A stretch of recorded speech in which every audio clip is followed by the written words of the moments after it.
if you're considering investing in commercial property, but you're worried because you don't know what you don't know, then today's episode is for you.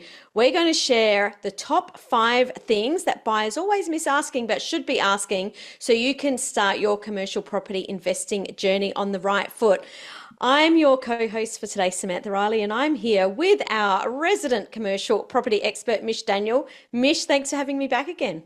Sam, always a pleasure. Love having these chats with you. Thank you for the time. Look, I think this is a great topic because it's fine to say, I'm going to do this, but you don't know what you don't know. So I love that what you're going to talk about today is really shining a light, I guess, in the dark where people think, oh, I don't know what I'm doing, so that they can really get going on the right foot. So why don't we jump straight in? Let's just do it. It's actually really interesting because so many people, when speaking to the agent, I always say to them, well, what are you asking the agent? And they say, well, what can we ask the agent? Mm. So you can ask the agent anything you want, ask everything you want. But I guess if you don't know, then you're going to miss out on half of that information that you just don't know. Yeah. Exactly. Like, it's one thing to say we can ask the agent anything, Hmm. but that's just like saying, well, we can ask them something in Japanese. If we don't know how to do it, it's actually not helpful. It's like, okay, cool. I'll ask them what they ordered at McDonald's last week. It's not going to be helpful. So No. this is going to be really helpful so that you can ask them anything, but you ask them the things that are going to help you to make a better decision.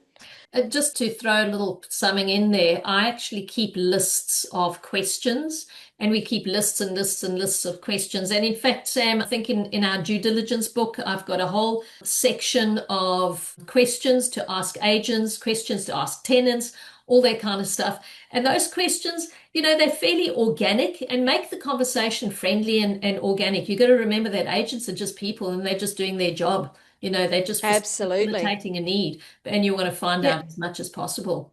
Yeah. Totally. So we're going to share a code at the end of this episode so you can get that book for free. So stick around because everything that we're talking about today and that Mish is sharing, she's going to share in that book and so much more. But let's jump into this, I guess, the first question. Yeah. And that's, I want to talk about outgoings because when we're talking about residential property, the owner pays for all of that. As a tenant, we don't need to pay for council rates. We don't need to pay for all sorts of different outgoings. I know that it's different in commercial property, but can you take us through who's responsible for what outgoings? Very interesting question, Sam. And outgoings is really a make or break sort of situation in a lease. So you get 3 different types of leases that people need to understand. You get a full net lease, 100% that we would call a triple A net lease, particularly in larger sort of acquisitions where the tenant pays for everything including land tax. Now, land tax is Oh, usually for the owner, but in a triple net lease, you'll find that the tenant would pay the land tax too. Okay. hmm. So bonus. So that is something that you've got to look out for. And then you've got a double net lease where they pay for most of the outgoings, but they might not pay for land tax. Now, all of these are little nuances in the lease. So when you reading a lease, you really need to drill down and have a look at the sub items and the sub items and to make sure who is paying for what in the outgoings. And I'll give you an example. I was doing one this morning, doing a lease this morning, where it says tenant pays 100% outgoings. And when I spoke to the agent, I said, great, that's 100% outgoings. Is that including land tax? And he said, no, it's 100% outgoings, excluding land tax, because that's for the landlord. Hmm. So, we seeing it as 100% outgoings, including land tax, they not. Mm. So it's most definitely something that you need to articulate and find out. You also find in some cases they might say that it's a net lease. And when you drill down on the numbers, and don't believe what you see in an IM. Okay, Mm-hmm. because the IM is a sales tool. The IM's going to tell you what they want you to see. You need to actually pull those leases down. You need to analyze those leases in detail and make sure that it is a true net lease and that there's not 20% or 40% that the owner's going to be paying. So sometimes in the leases, they would say a percentage of. So the tenant would pay, and we've seen some really hairball ones, some really complicated one, where the tenant pays 100% of the consumables, so electricity and water and that sort of thing, but they only pay 30% of the rates, and they would only pay 50% of the management fees. So there are all these little things that are going to be in that lease. So if I was looking to purchase a commercial property, and obviously I've got to do my numbers, is there like how do I know what's going to be included? Like, is it our choice? Like, what needs to be taken into consideration? Well, that is the big thing. You need to know how to read a lease, and leases are different in every single state. So the lease will always have a section that would articulate outgoings, but it's a matter of understanding the legal jargon around how those outgoings really are. So although we're doing this all day, every day, I still say to my clients, don't believe me because I'm not a legal person. We always get second eyes on, and you want to have a good legal team that is drilling down on the lease and picking out what those additional clauses are in those leases. And we've seen these little clauses that are hidden and hidden and hidden away. We looked at a very simple lease recently, a couple of weeks ago, and the lease was with regards outgoings. It said tenant will pay 100% of the outgoings. However, there was a little clause at the end of it that said refer to item number 12 in the schedule. You go back to item number 12 in the schedule. Now, most people would have missed that. You go back into Mm. item 12 of the schedule and it says non applicable. So what does that mean? You know, tenant pays 100% of the outgoings, but item 12 in the schedule says it's not applicable. So the terminology can sometimes be misconstrued.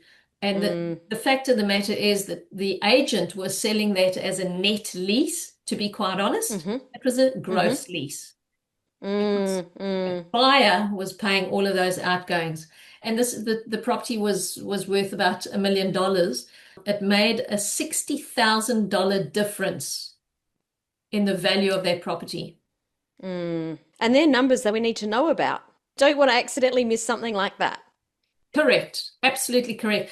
And I think the difference was probably about $3,000 or $4,000 of outgoings, but it translated to a $60,000 value in Mm. that Mm-hmm. property. So we actually managed to bring that property down in value by $60,000 and negotiate Wow. back with the seller. Yeah, Awesome. yeah, That's why we need to know these things, right? absolutely. Big time. What else is hiding in the fine print of the lease? Ah, make good clauses. Love these. Mm. And this is where they're going to catch you. So you're going to have things like make good clauses or a termination of lease, and we call them escape clauses. So let me just go into make good clauses very quickly. What is a make good clause? A make good clause is when that tenant moved into the building looked like beautiful with carpets, with lovely handrails, carpeted staircases upstairs, with beautiful offices and brand new kitchen, bathroom, all those sort of things. Tenant comes in and they decide, no, they don't want the carpets. They rip that out. They change the color of the walls. They rip out a couple of walls, put their own units in, put their dividers in. They make all sorts of changes. At the end of their lease, it means that that tenant needs to restore the building to how they Mm. received it. Okay. Mm-hmm. So if you, as the owner, don't want a 3-ton boardroom table in the middle of your boardroom, they need Mm-hmm. to take that out. Or if you don't want 5 different offices that look like little cubicles because your next tenant might not want that, or you don't want a pink wall with purple dinosaurs across it.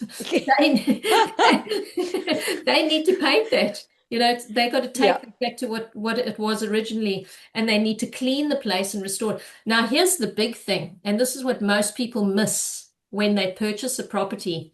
Take photographs, 1,000,001 photographs. Take photographs of your bathrooms, your kitchens, your units, your everything that is there. Take hundreds of photographs, as many as possible. Your ceilings, your roofs, of you know every single thing that you can see, touch, feel, think about. Take photographs. Mm-hmm. When your tenant leaves, that is what you're going to use as your library if you don't want whatever they've done. I'll tell you a little story Mm-hmm. there, Sam. Yeah. A tenant who vacated the property, and our mistake was there was a make good clause, but our mistake was that we didn't check when they signed the lease. It was for a restaurant. And Mm-hmm. when they signed the lease, they were taking over a restaurant from the previous restaurateurs. And we didn't check in the lease what belonged to who. So, in other words, Mm-hmm. did the countertops belong to the tenant? Did the tenant, when he bought that business, did he buy the countertops? Did he buy, because it stipulated the machinery and it said all the fixed assets, but it wasn't articulated exactly what those fixed assets were. Mm-hmm. Mm-hmm. He wanted to break his lease. There was a little bit of an argy-bargy, and he went in one night and he stripped out the floor tiles, he stripped out the units, he stripped out all the basins, Mm-hmm. which were fixtures and fittings. So where does it leave you as a landlord? Are you going to chase this guy that doesn't have money anyway? You're going to take him, try and sue him for Mm. what he doesn't have? No. Check it before you go in. Okay. Yeah. Make sure. So these are the little nuances in a lease, and this is the fine print that you're talking about that people wouldn't think about, is identifying who owes what.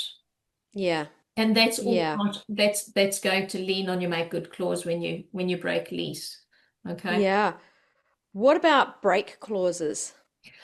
Another one, got a great story about this one as well. We were buying a fantastic property, triple net lease, awesome yield, great area, ASX listed company, incidentally. And we looked at the lease and we thought, yeah, yeah, it looks good, looks fine, sort of glossing over it. And I handed it over to our legal team, who went through it and said, Mish, have you noticed clause 3.8.3.1? I said, come on, guys. Hang on, I remember it exactly. Hang on, wait a minute. Yes, I've done my thesis on this lease. It's an 84-page lease. I remember everything. Anyway, they had hidden in fine print, in clause, in clause, in clause, and they'd worded it in such a way that when we ran it through with the solicitor basically said, these guys can give you 3 months notice. And I said to them, you mean to tell me that all this wording, and it was literally 4 items down in point 3, point 8, point whatever it was. And Uh-huh. at the end of the day, what that meant, it was a very clever solicitor on their side who said, nope, they can give you a 3-month notice period. So Mm. heed caution. You want to have a solicitor who specializes in leases, in commercial leases, doing this kind of stuff for you. So we've got Mm-hmm. a Mm-hmm. fabulous person on our team who does this, and I can tell you, I don't even blink. I just say, hand it over. Let them check it Yeah. because that is what they specialize in, that is what they Yeah. write, and that is what Yeah. they'll find. Yeah. And So, it's fine to say, oh, well, there's a cost in that. And I'm sure you hear that all the time, but you really have to focus on what you could lose down the track. And it can be far outweighed. oh, Sam, you've hit the nail on the head there. I can tell you, if you're paying a couple of $100 for a solicitor to read the lease and save your bacon, you'd be saving Mm-hmm. a couple of $1,000 big time. Yeah, more than yeah. a couple of $1,000 in this case. So, and it's a great negotiation tool because what we did is we just went back and we renegotiated with them. And we interviewed the tenant and we, just to find out what their position was. We couldn't change the lease. They weren't prepared Hmm. to change the lease, but it gave us a good perspective of where they are and why they put that in. Cool. Let's talk about increases if that's okay, because I know that in leases that can have a CPI increase or a fixed increase. Can you talk about what we need to know, pros and cons of each, or, we know what they mean, but Mm, what does it mean for us? okay. So CPI has been a fantastic tool since COVID because if you had CPI, Hmm.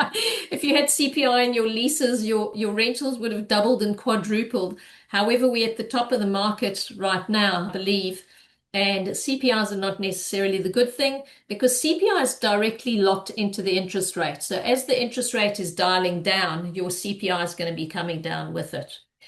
Mm. So a great thing to have in a lease is CPI or fixed interest rate, so that it Hmm. gives you a break even. So in other words, if CPI is closed is the higher one, again, it's the way that the solicitor words it.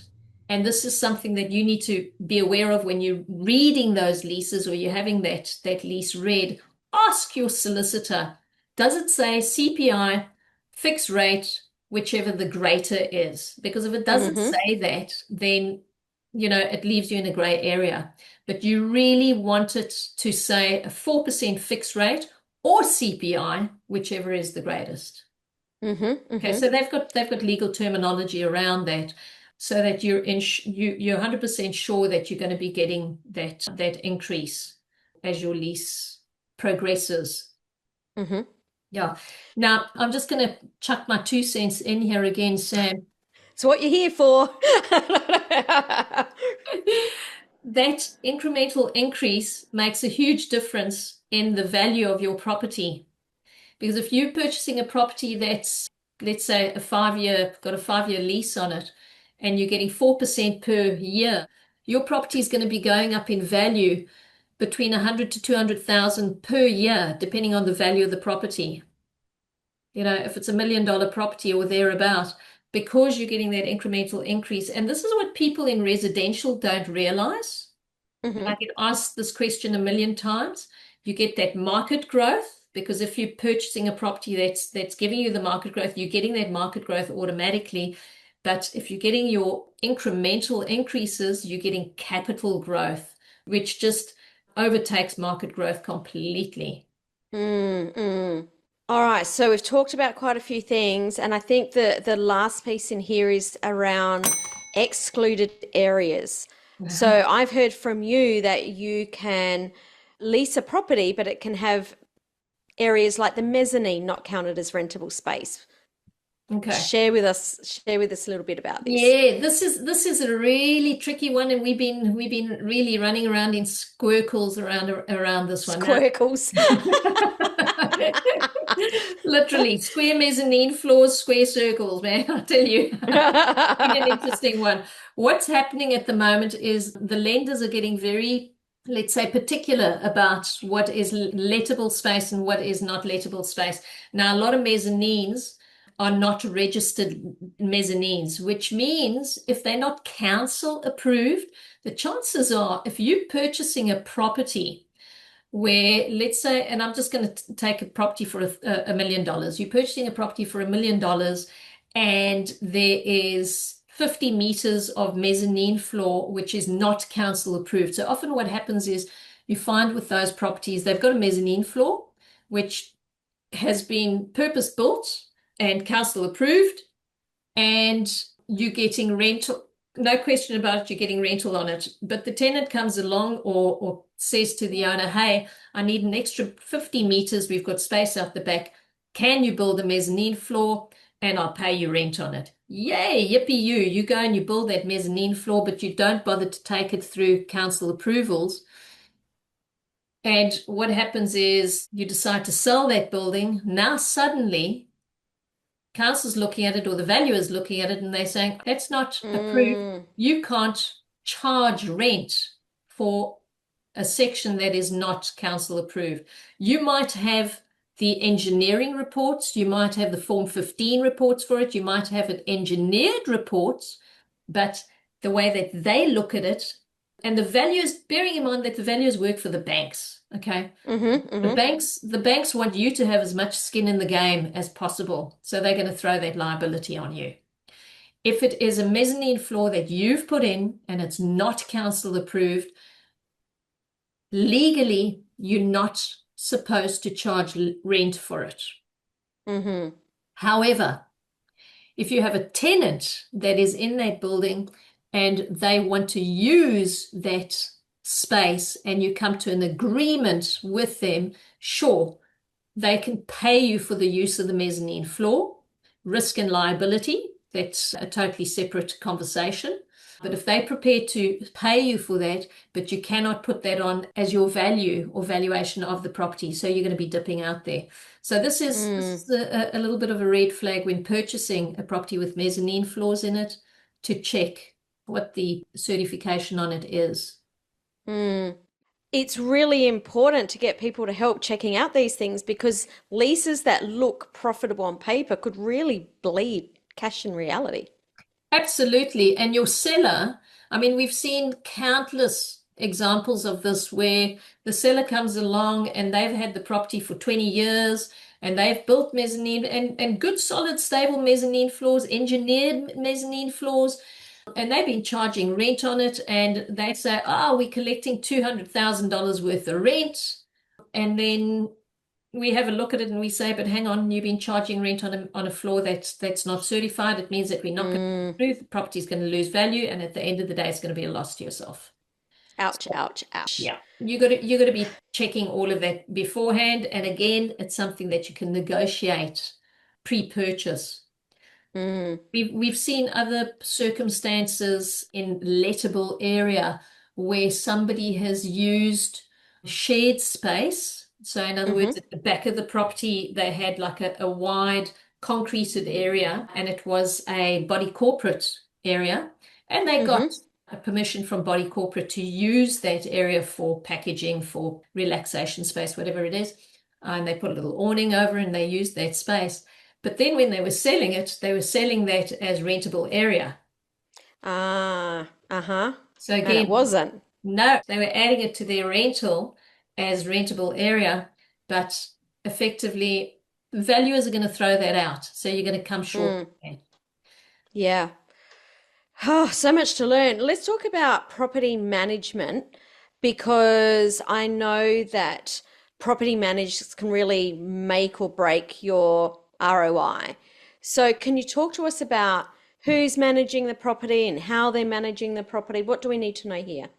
Okay, so one of my favorite topics, property management, because there's so much in it, and so many people don't understand that if you're self-managing your property and you're not ticking off all the boxes, you're losing out. So the big thing in property management is all the nuances of property management. There's the making sure that rentals are being collected on time. The certification is that the properties are compliant, that all the Form 6s are up to date. Now, bearing in mind that they do date as things progress, they change. We've recently just gone through a change where all Form 6s have changed from Form 6 to Form 6A. What's the difference? Form 6 was written for residential. Form 6A is now specifically for commercial. And if your properties are being managed and your managers have not updated that, that means that the compliance issues, that they're out of date. Okay. That means that your tenant could turn around and just say, actually, I don't have a signed Form 6 with you. I can terminate. I'm just going to leave. I'm just going to leave, yeah. So it's really, really important that all of those compliances are followed correctly. The other thing is general compliance, servicing of moving parts. People don't think about it, but if you've got a tenant in there, let's take a roller shutter door, for instance. If that roller shutter door is not being greased and maintained correctly on an ongoing basis, things are going to happen.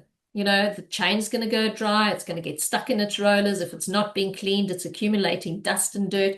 things are going to happen. It just means that it shortens the life of those Mm-hmm. moving parts a lot quicker. Another example of that is air conditioners. If air Mm-hmm. cons, they've got to be decluttered, they've got to be cleaned Yeah. and serviced so that you get longevity out of them. Um, Mm-hmm. Mm-hmm. fire hydrants need to be serviced depending on which state you're in, but you need to have somebody, a contractor that comes in, checks it, and makes sure that it is Tags it. compliant. Yeah. Yeah. And Yeah. actually, a really big thing with fire hydrants, because if you happen to have a fire, and one of the first things insurance is going to ask you is, why didn't they use the fire hydrant? Well, if the fire hydrant, you can't exactly say, oh, it wasn't working, because the Yeah. liability falls on you. Yep. Yep. Now, the good thing is, again, depending on your lease, a lot of these compliance things and a lot of these things your tenant is liable for. So check it in the lease, make sure that you know who is responsible for servicing, for maintenance, for upgrading, in again, hospitalities, big restaurants, small restaurants, they've brought in rules called fire suppression valves in the Mm-hmm. extractor fans, so over the ovens and the cooking Yep. areas, Yep. because Yep. those are the areas that cause fires. Of course. Yeah. So, your tenant might have been running a restaurant there for 20 years, which means that their equipment might be 20 years old and they wouldn't Mm-hmm. have upgraded their fire suppression valves. It's an insurance liability.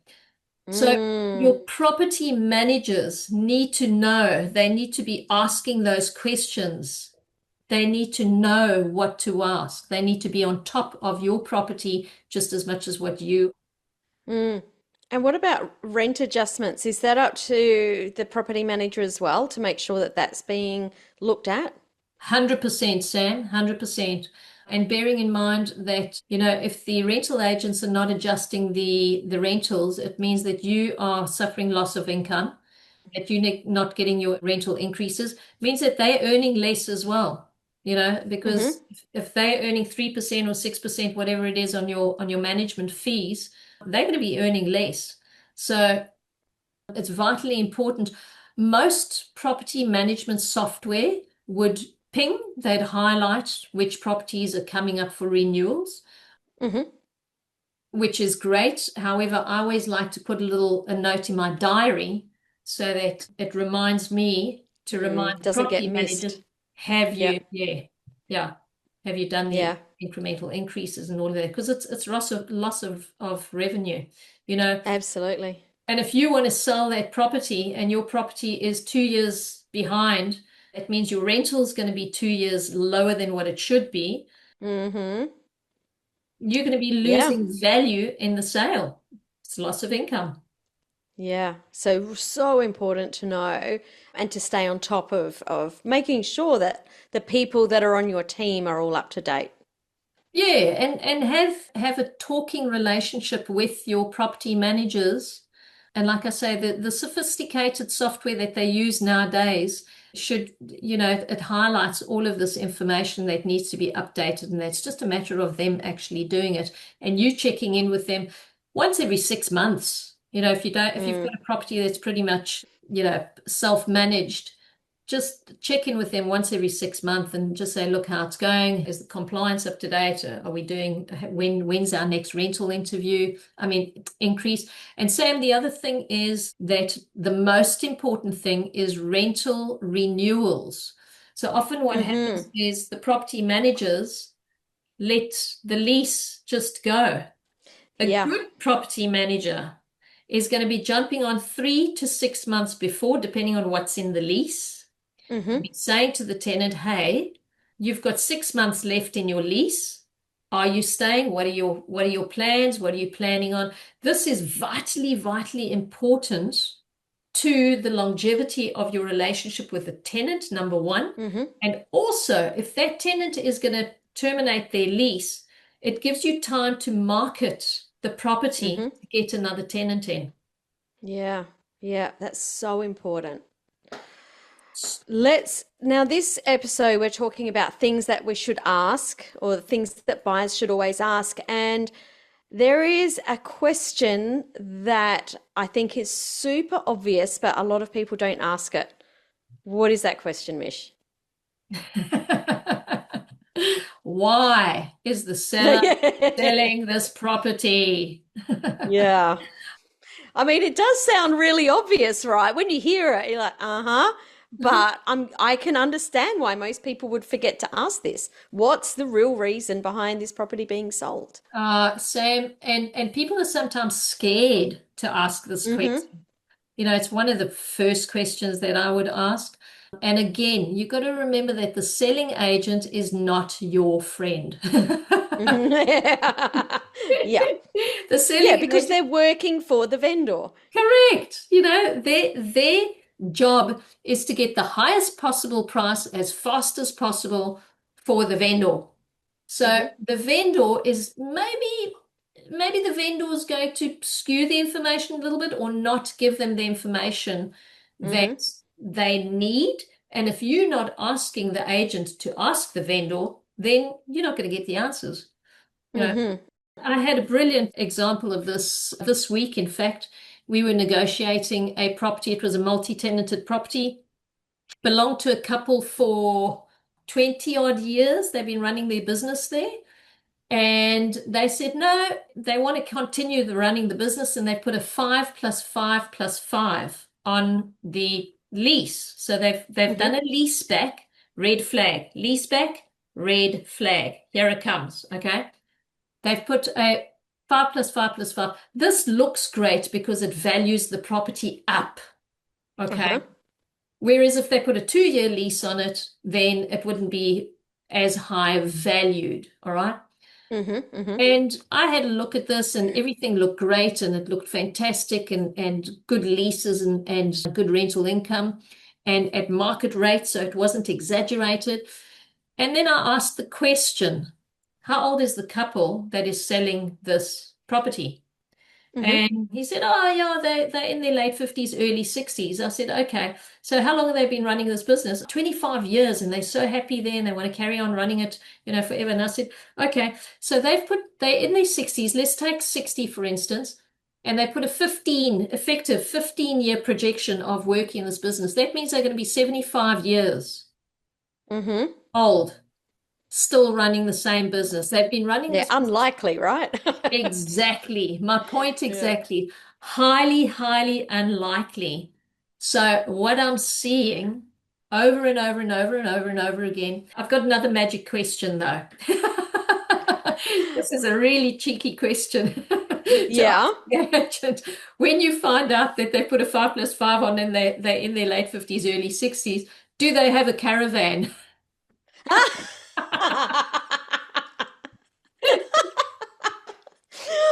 love Why? it. He said to me, why?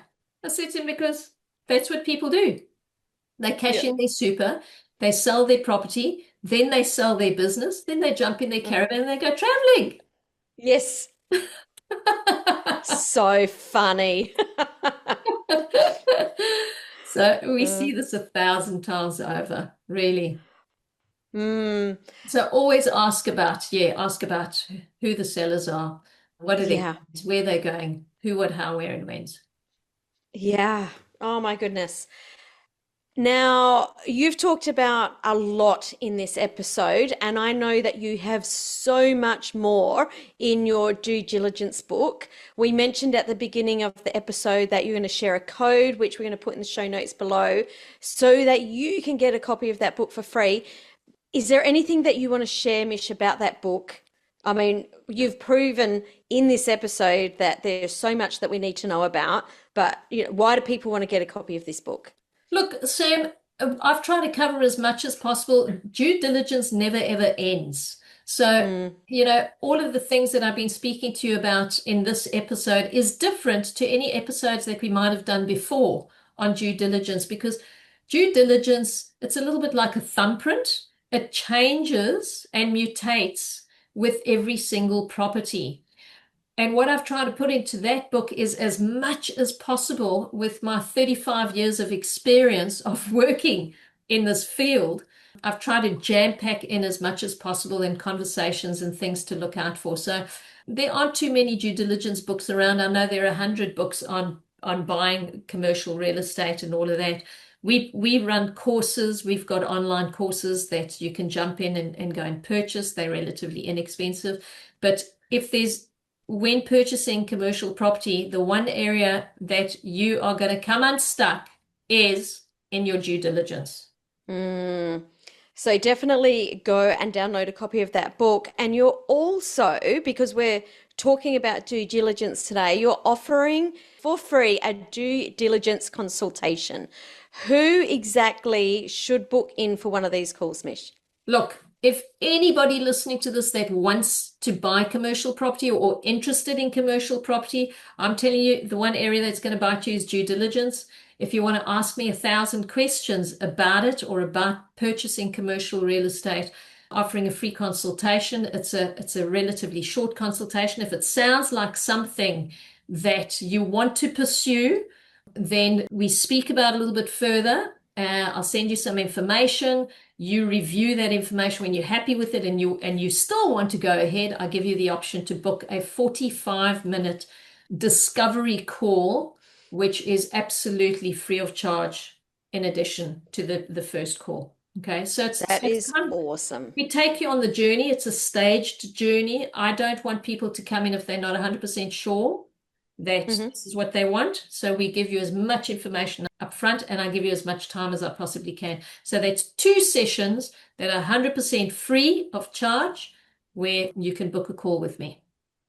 So the link for that is right below. If you're thinking about purchasing commercial property, definitely book in for one of those. And don't forget, if you've got questions, Mish also runs an Ask Mish episode on Facebook. So the link for that also is below. So really, Mish, if anyone's got any questions at all, you've just handed all the answers over, all just on a platter right now. Absolutely. I don't have to do what I'm doing anymore. You can just go there and get all the answers for yourself. Completely free of charge. Love it. Mish, Yeah. thanks so much for taking us through this topic today. This is such an important topic because this could be the difference between us flopping at an investment or doing really well at an investment. So it is just such an important topic. 100%, Sam. You hit it on the head there. This is going to be your make or break to making it Mm, work for you or not. And absolutely. and I think that the biggest thing is there's so much junk out there. People are really trying to Hmm. flog what they haven't been able to sell. So you've got to be so careful. You got to have your wits about you. So, Mm, but great investment, guys. So if you're thinking about it, don't wait. Find out more. absolutely. Thanks so much for joining us today for another episode on the Revolve Commercial Podcast, and we'll catch you next time. Thanks, Sam. See ya. Cheers.